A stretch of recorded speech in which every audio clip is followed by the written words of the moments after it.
अस्सलाम वालेकुम नाज़रीन, हक न्यूज़ के प्रोग्राम अक्स के साथ मैं हूं आपका मेज़बान सुल्फ़ी अंसारी। आज हम जो खबर आपके पास लेके आए हैं वो है रजिस्ट्रेशन के हवाले से। जी हां, हुकूमत ने ये फैसला किया है कि वेबसाइट्स और यूट्यूब चैनल्स की रजिस्ट्रेशन की जाएगी। बाकी हुकूमत ने वेबसाइट्स और यूट्यूब और वेब की रजिस्ट्रेशन के लिए हतमी इक़दाम उठा लिया। बढ़ती हुई ऑनलाइन सरगर्मियों की मॉनिटरिंग की जाएगी कि उनके ऊपर क्या सरगर्मी चल रही है, क्या एक्टिविटीज़ जा रही हैं। हुकूमत एक पूरा कंट्रोल्ड सेटअप लेके आ रही है जिसके तहत वो सारी सरगर्मियों की मॉनिटरिंग की जाएगी। वजारत IT एंड टेलीकॉम की जानिब से बिल मंजूरी के लिए वफाकी काबीना को भिजवाया गया था, जिसकी वफाकी काबीना ने गुज़श्ता रोज़ मंजूरी दे दी है। तमाम वेबसाइट्स की मॉनिटरिंग यही अथॉरिटी करेगी और उस मॉनिटरिंग के अंदर वहाँ पे वेबसाइट्स के ऊपर क्या मवाद अपलोड हो रहा है, क्या सरगर्मियाँ जारी हैं, राय आमा के हवाले से कौन सी ऐसी चीज़ है जो कौमी वक़ार के मुनाफी हैं, कोई भी ऐसी चीज़ है जो मुल्की वक़ार के ख़िलाफ़ है, उसकी स्ट्रिक्ट मॉनिटरिंग की जाएगी।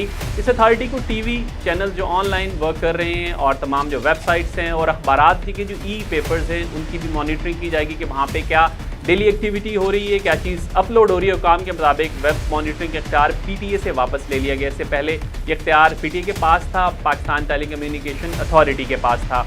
फीका एक्ट के तहत FIA को जो इख्तियारात पहले दिए गए थे वो नाकाफ़ी करार दिए गए कि FIA उस तरह से FIA के पास वैसे भी जनरल लिटिगेशन का बहुत सारा बोझ है। वो बहुत सारी चीज़ें जो जनरल एक्टिविटी के साथ कर रही होती है।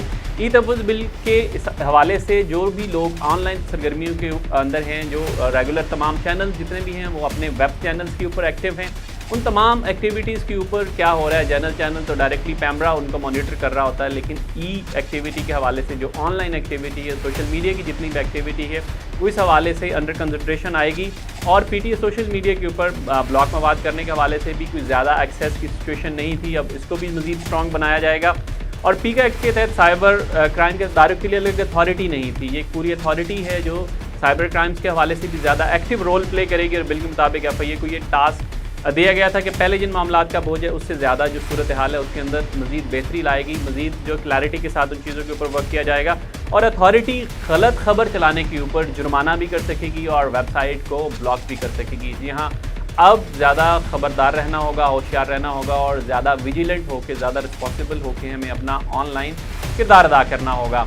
इस तरह की स्पेशल न्यूज़ देखने के लिए देखते रहिए हक न्यूज़ को।